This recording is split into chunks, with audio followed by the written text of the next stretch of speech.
Guys, ये बहुत गर्मा-गर्म और खतरनाक वीडियो होने वाली है। इसलिए ईयरफोन लगाकर और अंडरवियर निकालकर ही देखें। तो मूवी के शुरुआत में हम 14 साल के रॉजर को देखते हैं, जो समर वेकेशन में अपने घर लौट रहा होता है और उसको लेने के लिए उसकी माँ ने अपनी एक मेड सबिता को भेजा था। तब रॉजर सबिता के उछलते हुए गुब्बारों को देखकर काफी उत्तेजित हो जाता है और सीता भी उसके इरादे समझ चुकी थी, लेकिन अब वह उससे कुछ भी नहीं कहती। फिर ऐसे ही हिलते-हिलते वो दोनों घर पहुंच जाते हैं, जहां रॉजर की पूरी फैमिली मेंबर्स उसका अच्छे से स्वागत करते हैं। और आगे हम देखते हैं कि रॉजर की एक बहन भी होती है, जिसका नाम बर्था था। खड़े रॉजर के सामने पौधों को पानी देने लगती है, जिसे देखकर रॉजर की आंखें फटी की फटी रह जाती हैं और सोचने लगता है कि भैंस की आंख, मैंने यह क्या देख लिया। उसके बाद रॉजर जब यह सब बातें सोचकर जंगल में रहा था, तभी अचानक वह फिसलकर पास ही के एक झाड़ी में गिर जाता है और वहां उसे किसी लड़की की हंसने की आवाज सुनाई देती है। फिर वह देखता है कि उसी के घर की एक मेड उर्सुला किसी अनजान आदमी के साथ जंगल में इंटीमेट हो रही है। तभी उर्सुला रॉजर को देख लेती है और मुस्कुराने लगती है। तब रॉजर घबराकर वहां से भाग जाता है। फिर रात को रॉजर अपने फैमिली के साथ डिनर करने के बाद अपने रूम में सोने के लिए चला जाता है। तभी अचानक उसे अपने कमरे के बाहर कुछ खड़खड़ की आवाज सुनाई देती है और बाहर जाकर वह देखता है कि उसी के घर की एक मेड, जिसका नाम हेलेन होता है, उसको दरवाजे के पीछे से कोई बजा रहा है। फिर फटाफट काम पूरा होने के बाद हेलेन अपने कपड़े ठीक करके वहां से चली जाती है और यहाँ रॉजर किसी तरह अपने अरमानों को दबाकर सोने के लिए चला जाता है। फिर अगली सुबह बरथाते हुए अपने सीक्रेट शेयर करते थे।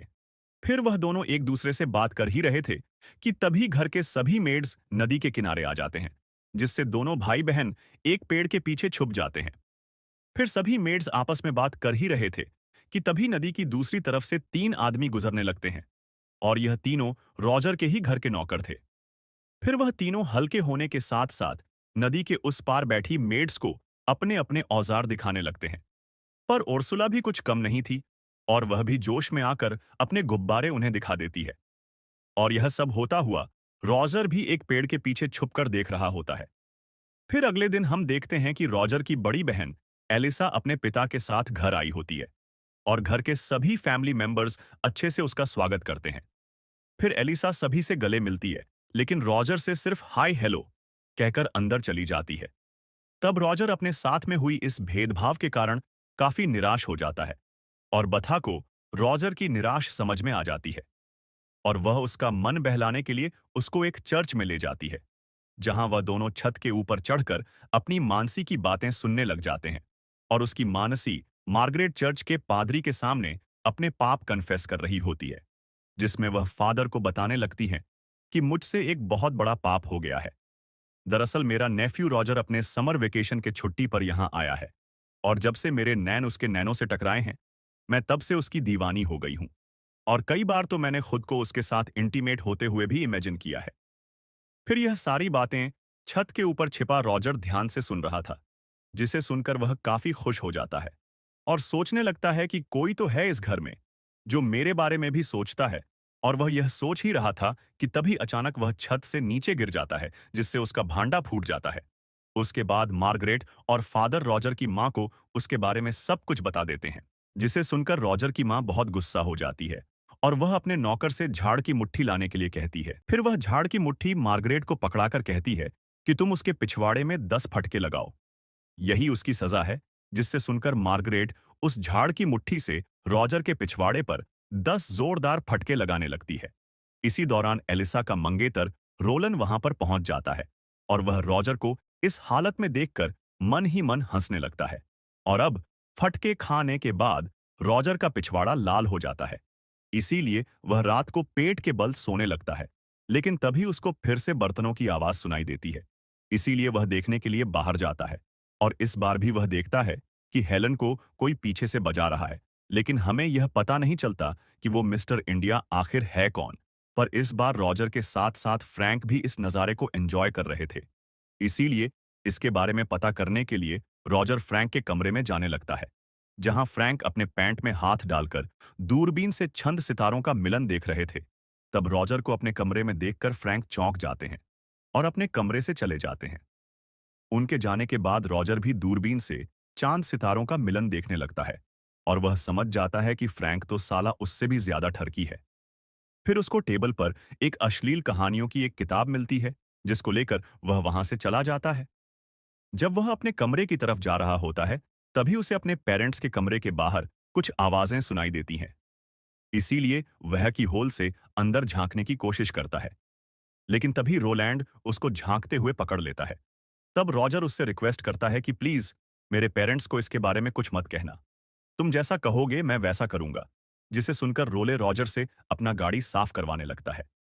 फिर अगले सीन में हम देखते हैं कि रॉजर अपनी बहन एलिसा और रोले से बातें कर रहा था। तभी रोले रॉजर से कहता है कि देखो, मेरे जूते कितने गंदे हो गए हैं, इसे अच्छी तरह से साफ कर दो। लेकिन रॉजर ऐसा करने से मना कर देता है। तब रोले गुस्सा होकर रॉजर की मां को उसके बारे में बता देता है कि कल रात यह ठरकी आपके कमरे में झांक रहा था। जिसे सुनकर रॉजर की मां गुस्सा हो जाती है और वह रॉजर को घर से बाहर चले जाने के लिए कहती है। तब रॉजर मौका देखकर अश्लील कहानियों वाला किताब अपनी बहन एलिसा के किताब के साथ एक्सचेंज कर देता है।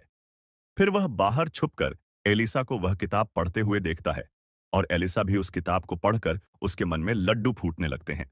इधर रॉजर के अरमान भी जाग जाते हैं। इसीलिए वह उर्सुला के पास जाता है जो किचन में अपना काम कर रही थी। फिर रॉजर झट से उर्सुला को पीछे से पकड़ लेता है।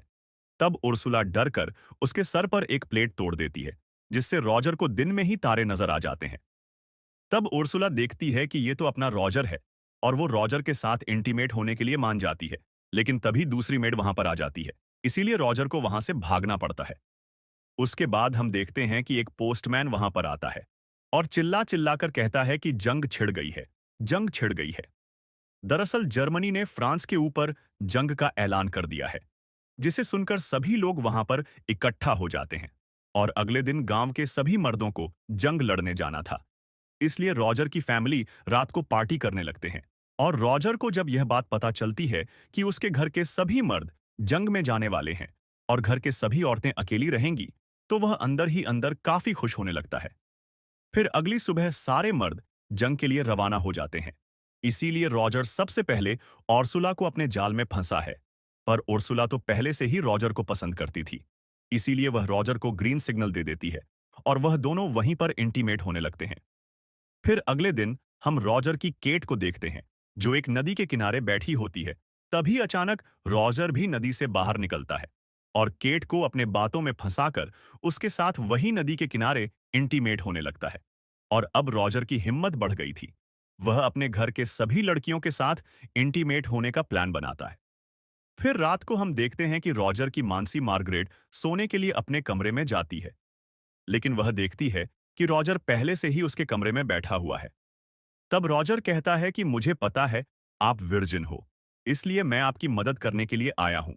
पर पहले तो मार्गरेट मना करती है, लेकिन कुछ देर के चुम्मा छाती के बाद वह खुद को रोक नहीं पाती और दोनों वहीं पर इंटीमेट होने लगते हैं। इसके बाद हम हेलन को देखते हैं, जो चाय नाश्ता लेकर उस दरवाजे के पास आती है। लेकिन इस बार मिस्टर इंडिया गायब था, क्योंकि वह भी जंग लड़ने के लिए गया था। इसलिए कोई और चारा ना होने के कारण वह सीधा रॉजर के कमरे में जाती है। अब रॉजर भी उसकी ख्वाहिश पूरा करता है और उसके साथ इंटीमेट होने लगता है। फिर अगले दिन जब बथा और रॉजर बगीचे में बैठे हुए होते हैं, तब रॉजर की नजर उसकी बड़ी बहन एलिसा पर पड़ती है। इसलिए वह तुरंत उसके पास जाता है और वो एलिसा को भी अपने जाल में फंसा लेता है। पर एलिसा पहले यह सब करने से मना करती है, लेकिन अश्लील कहानियां पढ़ने की वजह से वह भी खुद को रोक नहीं पाती और वह दोनों वहीं पर इंटीमेट होने लगते हैं। उसके बाद हम देखते हैं कि घर की सभी लड़कियां लाइन लगाकर रॉजर के कमरे में जाती हैं और खुद को संतुष्ट करके बाहर निकलती है।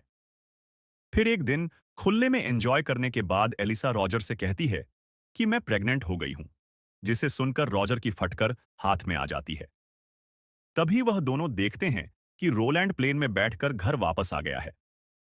दरअसल जंग खत्म हो चुकी थी और सारे मर्द वापस आ चुके थे। फिर रॉजर सोच ही रहा था कि इससे कैसे बाहर निकला जाए कि तभी उर्सुला उसके पास आकर कहती है कि मैं भी प्रेग्नेंट हो गई हूं।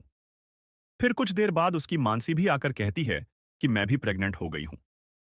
उसके बाद रॉजर को एक आइडिया आता है और वह एलिसा के पास जाकर उससे कहता है कि तुम प्लीज रोलेट को सेड्यूस करो और जैसे तैसे करके आज रात उसके साथ इंटीमेट हो जाओ। फिर रॉजर अपनी मानसी के पास जाता है और कहता है कि तुम प्लीज फ्रैंक के साथ शादी कर लो, क्योंकि वह आपको बहुत चाहते हैं और आपका बहुत ख्याल रखेंगे। तब मार्गरेट भी मान जाती है। उसके बाद वह और सुला को भी एक नौकर के साथ शादी करने के लिए मना लेता है। फिर अगले दिन तीनों लड़कियों की एक साथ शादी हो जाती है और किसी को कानों कान भी यह खबर नहीं लगती कि रॉजर ने क्या गुल खिलाया है। फिर कुछ दिन बाद रॉजर की समर वेकेशन खत्म हो जाती है और वह अपने बोर्डिंग स्कूल वापस जाने के लिए तैयार हो रहा होता है। तभी हेलेन वहां आती है और उससे कहती है कि मैं भी प्रेग्नेंट हूं, जिस पर रॉजर कहता है कि तुम टेंशन मत लो, मैं तुम्हारे लिए भी एक दूल्हे का इंतजाम कर दूंगा। जिस पर हेलेन कहती है कि इसकी कोई जरूरत नहीं, मैं यहाँ के किसी भी एक मर्द को चुन लूंगी। फिर अगली सुबह रॉजर अपने बोर्डिंग स्कूल के लिए निकल जाता है और इसी के साथ यह मूवी यहीं पर खत्म हो जाती है। लेकिन आपको यह वीडियो पसंद आया तो वीडियो को लाइक और चैनल को सब्सक्राइब करना ना भूलिएगा। मैं मिलूंगा अगली नेक्स्ट वीडियो में। अलविदा दोस्तों।